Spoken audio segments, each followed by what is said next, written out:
quiet whisper in the night so near. Stories of faith that draw you here. The words unfold like morning's glow. A place of truth where hearts will grow. A gentle breeze that turns the page. Wisdom passed through every age. Come gather around and take your seat. The Christian reader's tales complete. Step into the light where hope is found. Voices of love with a peaceful sound. The Christian reader calls to thee. A world of grace and harmony. Listen close as the story starts. A journey to uplift your heart. With every word and every line, a sacred space, a holy sign.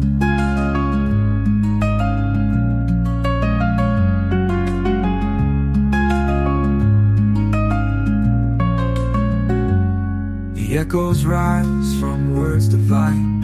A touch of heaven every time. So join us now and let it be. A place of faith eternally. The Christian reader calls you near. A voice of comfort always clear. Together we'll walk this holy way. Through stories that bless each day.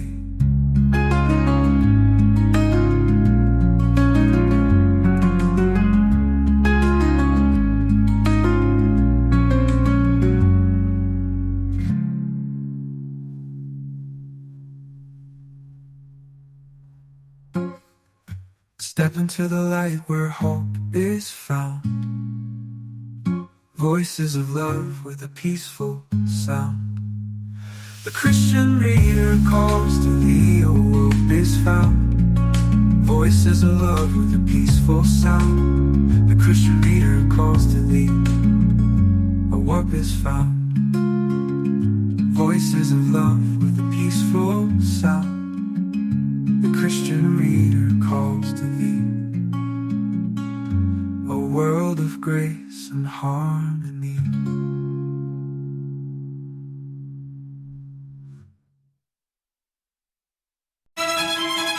This is the Christian Readers Community Podcast. Welcome to the Deep Dive.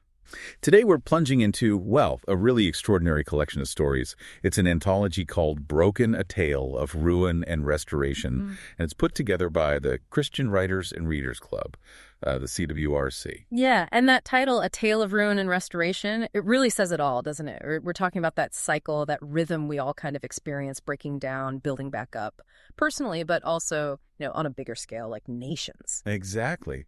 So that's our mission today, isn't it? To really unpack how these stories, I think we're focusing on 6 of them today. That's right, 6 deep dives within the deep dive. And they really don't shy away from the tough stuff. Intense suffering, betrayal, corruption, loss, it's all in there. But the amazing thing is they consistently point towards hope, towards resilience.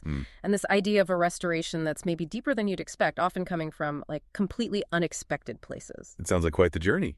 Oh, it is. These stories cover so much ground geographically, culturally, emotionally, spiritually. You get these real aha moments, these insights into just how resilient the human spirit can be, how we can find renewal. And just a couple of notes for you listening. All the biblical references in the book, they're from the King James Version. Right. And it's important to remember, these are works of fiction, even though they feel incredibly real. Definitely. The dedication itself is powerful. To every broken soul and or nation, restoration is coming. And it kicks off with a verse from Joel. Joel 2.25:26. Yeah, and I will restore to you the years that the locust hath eaten. Sets the tone perfectly. It really does. And the foreword talks about this idea of wounds becoming windows, pointing to a healing that's far deeper than surface restoration. And that line, the God who sees and calls never stops writing new endings. That's something we're going to see play out again and again. That idea of wombs become windows. It's key. Okay, that's a powerful way to frame it. So let's begin. Let's get into these individual stories, starting with one that sounds, well, truly harrowing, Elroy. Yeah, Elroy by Oluwabukunola Ruth Oramodu. It throws us right in. We meet Helen. She's a former sister, and she witnesses this brutal murder of a priest, Father Abel, in Nigeria. Wow, okay. And then it gets worse. She and another woman at a tutu are betrayed by a deacon they trusted. Kidnapped, trafficked all the way to Casablanca, Morocco. It's just devastating. Absolutely. Helen ends up forced into prostitution, confined in this horrific place they call the Silver Room. It's chilling. It symbolizes total confinement. Is there any glimmer of hope in that situation? There is, actually, in a very unexpected way. There's this man, Jamil. He's got scars, seems rough, but he's actually a police commissioner named Riff. Yeah. And he's undercover searching for his own sister who was trafficked. No way. Yeah. And he shows Helen these small, almost secret kindnesses. Gives her some perfume oil, a drink, little acts of humanity in this awful place. That's incredible. The real turning point comes on Christmas Eve, 2025. Helen ends up killing her captor, this guy nicknamed Lollipop, but it's clearly self-defense. And Jamil? Jamil helps her escape. His intervention leads to a police raid, freeing other victims too. And for Helen, this rescue, happening on Christmas, she sees it as a gift from El Roy. El Roy. Meaning the God who sees. That's her big realization. She finds this peace, this understanding that God wasn't punishing her, but watching, letting her see her own strength, guiding her through it.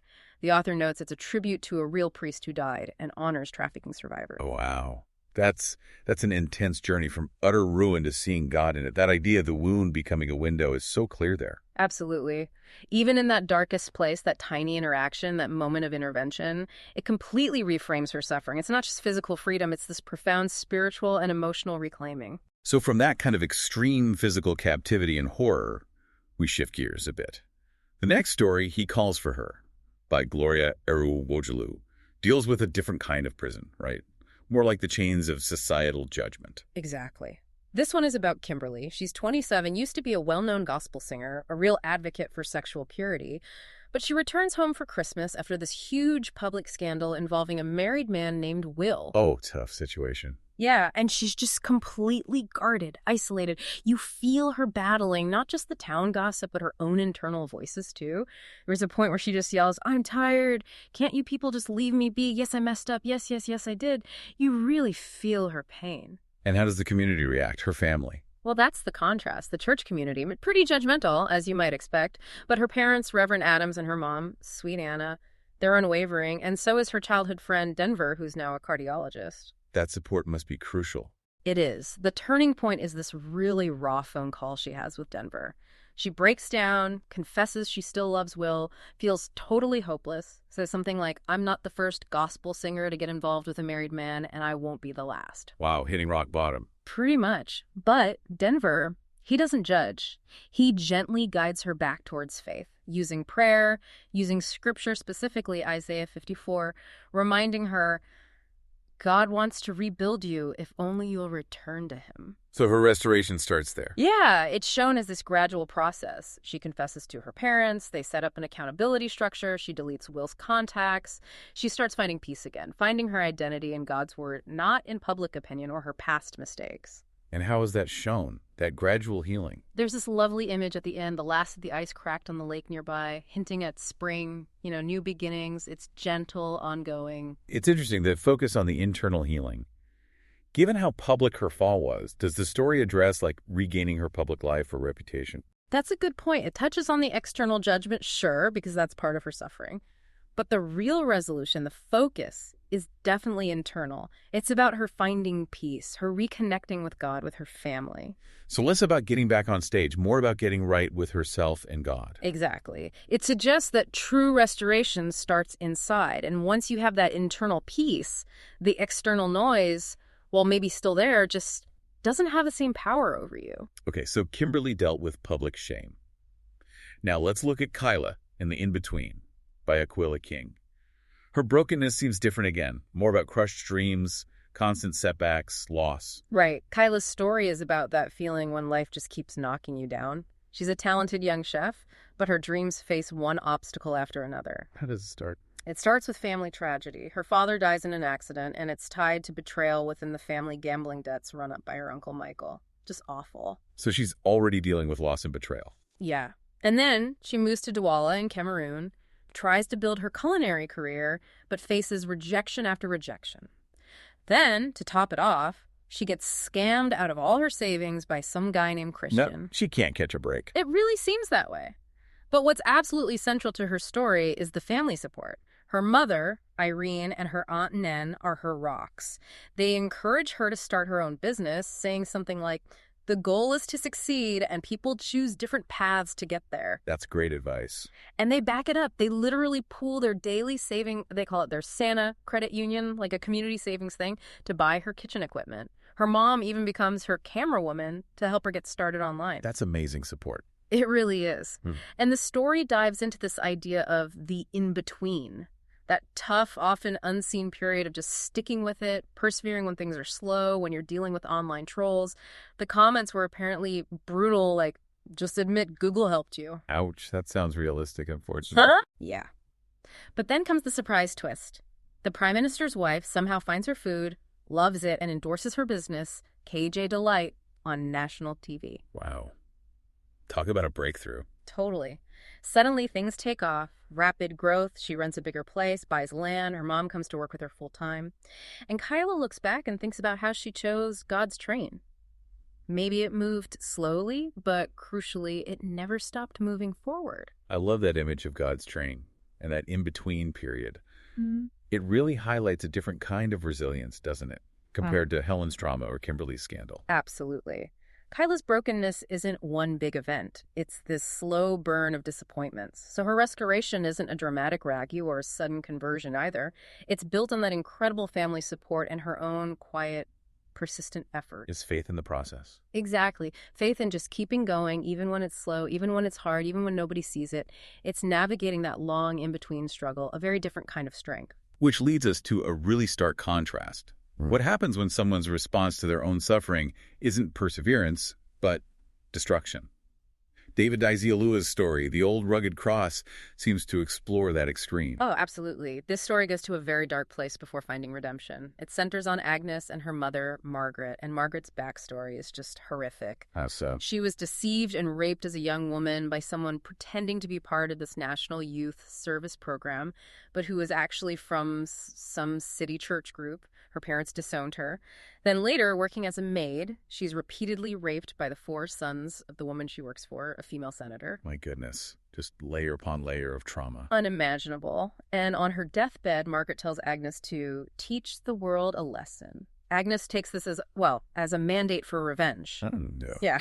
She goes down a really dark path, joins this cult called the Daughters of Jezebel. Their slogan is literally, "We steal, we kill, we destroy." Her mission becomes destroying the lives of Christian men specifically. Hey, does she? Yes. The story gives chilling examples. Brother Ezekiel, driven to suicide through temptation. Lecturer Rehoboth, seduced, ends up with prostate cancer, dies before his wedding. A pastor's son, Noah, led into immorality, drugs, overdose, death. Agnes herself reflects 120 souls. Lost on my account. That's utterly devastating. How does restoration even begin to seem possible after that? It happens through a dramatic, sudden conversion. She encounters a man named Daniel, but then she hears this divine voice, "Agnes, come to me, I want to give you rest."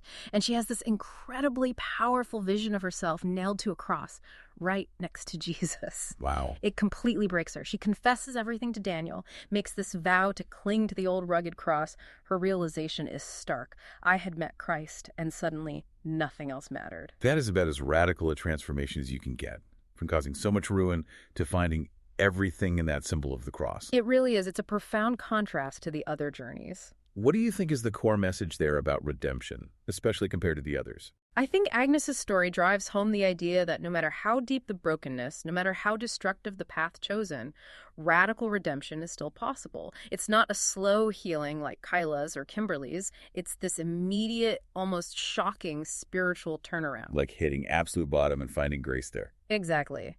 It emphasizes divine intervention as the catalyst, suggesting that sometimes restoration isn't about fixing the old, but about a complete and total rebirth, a reorientation of everything, prompted by an encounter with the transcendent. Okay, so we've journeyed through these incredibly intense personal stories of ruin and restoration. Now let's shift our focus, as the anthology does, to how this plays out on a larger national scale. We'll start with Faith Ijiga's story, Ashes of the Nation. Right. This one transports us to Lagos, Nigeria, but in the near future, 2037. And it paints a pretty bleak picture. Dystopian, really. Power outages are constant. You hear gunshots. Corruption is so systemic that, as the story says, integrity now carried a death sentence. Sounds grim. Who's our guide through this? We follow Carl Onoja. He's this brilliant tech guy, worked at Google, MIT, but he came back to Nigeria specifically to fight the corruption. He's part of a resistance movement called Arai. Arai. Yeah, it's a Yoruba word meaning healer. And Carl has this deep personal motivation, too. His sister, Martha, disappeared, probably taken by a cartel involved in the corruption. That loss fuels him. He has this line, "We live trying because even broken things can be restored." So what is Arai? What does Carl do? They undertake this incredibly high-stakes operation, hacking into the national power grid server to leak government financial data. They expose massive corruption. Like, one report showed 420 billion naira allocated for electricity, but only 17% actually reached the projects. Wow. What's the impact of that leak? It causes immediate public outrage. A real reckoning starts to brew. People are angry. But it's not an instant fix, of course. Carl and his colleague Didi face backlash. Accounts frozen, their safe house raided. The system fights back. So the fight continues. Yes, but it evolves. Arai transforms. They realize just leaking data isn't enough. They become Lighthouse, a registered, legitimate civic platform focused on digital literacy, teaching people how to safely blow the whistle, community organizing. Carl's focus shifts from just justice, or maybe revenge for his sister, to restoration. Restoration. Yeah, and the story emphasizes that this kind of restoration, national restoration, means rebuilding slowly, painfully. It's not just about tearing down the corrupt, it's about building something better. And the author connects this to present-day Nigeria. Explicitly. The author's note draws direct lines between the story's themes and the real challenges Nigeria faces: inflation, unemployment, insecurity, despair, but powerfully asserts that the nation has this ancestral resilience. That transition from Arai to Lighthouse seems really significant, from hidden resistance to open rebuilding. Yeah. What does Lighthouse really symbolize there? I think Lighthouse symbolizes that crucial shift. National restoration isn't just about one big expose. It's about the long, hard work of rebuilding trust, rebuilding systems, empowering citizens. It's moving from anger to action, from just pointing out the darkness to actually building sources of digital literacy, safe reporting, community power. And that connects to the ancestral resilience. Directly. It suggests that this resilience isn't just about passively enduring. It's about actively choosing to build, to organize, to educate. Lighthouse becomes the modern, structured form of that deep-seated will to rebuild that the author sees in the Nigerian spirit. It's fascinating. And now, sticking with Nigeria, but looking back in time, we have another story by Faith Yajiga, The Weight of Our Blood. This one tackles the Biafran War, right? A period of profound national breaking. Yes. Same author, very different setting. This takes us back to 1969, right in the midst of the Nigerian Civil War, the Biafran War. Our eyes and ears are Sage, an American field medic. Why is an American medic there? He has ancestral ties to Nigeria, and specifically family his cousin, Captain Ayomai Beloved, is fighting in the war. They share this lineage through someone called Oluwole. So Sage feels this pull to return to help. And what does he witness? Just the brutal reality. Enugu, a major city, is in ruins. Markets are abandoned. Death is everywhere. He sees things, unimaginable things, like a woman who carried her son's severed head all the way from Zaria just to bury him in what she considered Biafran soil. God, that's horrific. It is, and the story captures the internal conflict, too. Brothers turn on brothers. Ayomai, the cousin, talks about the struggle to just remain human in it all. He says, if I stop, I will break, and if I break, my men will break, and then we become animals. A psychological toll. Immense. Sage writes in his journal, "We are not soldiers, we are witnesses to the apocalypse." It really conveys that sense of utter devastation. But the anthology is about restoration, too. Where does that come in? The story jumps forward to Nigeria in 1980, a decade after the war ended under the banner of no victor, no vanquished. And the country is different. There's an oil boom, the economy is surging, the naira is actually stronger than the dollar at that point. There are signs of life, rebuilding, prosperity everywhere. So a nation bouncing back. In many ways, yes. Sage reunites with Ayomai. They visit Enugu, the city Sage saw in ruins, and now it's rebuilt.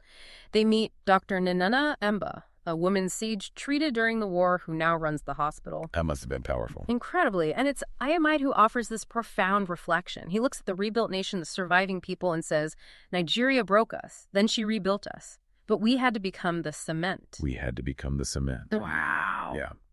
It emphasizes that the nation, despite its flaws, rebuilt itself, but it was the people who were the binding force, the substance holding it together. The author's note again echoes this, stressing the resilience of Nigerians, believing the nation will rise again because of people. That phrase, "we had to become the cement," coming from someone who saw the absolute worst of the breaking. It's incredibly powerful. It completely shifts the perspective from being victims of history to being agents of reconstruction. Absolutely. It's the core of that story. How does that historical view of healing compare to the more modern fight in Ashes of the Nation? Are they different kinds of cement? That's a great way to put it. Weight of Our Blood shows the nation recovering from literal physical destruction after a defined war. The cement there was perhaps more about collective survival, rebuilding infrastructure, forging a unified identity after tearing itself apart. Ashes of the Nation deals with a more insidious, ongoing decay corruption eating away from within. Right. So the cement there, embodied by Lighthouse, is maybe less about bricks and mortar and more about building trust, transparency, civic engagement, becoming the ethical foundation needed to resist that internal rot. Both stories, though, powerfully argue that the strength, the cement, ultimately resides in the will and action of the people themselves. Okay, so we've looked at these incredible stories, personal journeys, national struggles. As we bring it all together, what are the main threads you see running through this entire anthology? What are the big takeaways from this theme of ruin and restoration? Well, first off, it's just the universality of it all, isn't it? Brokenness isn't an anomaly. It's shown as this fundamental part of the human experience, whether you're talking about one person or a whole country.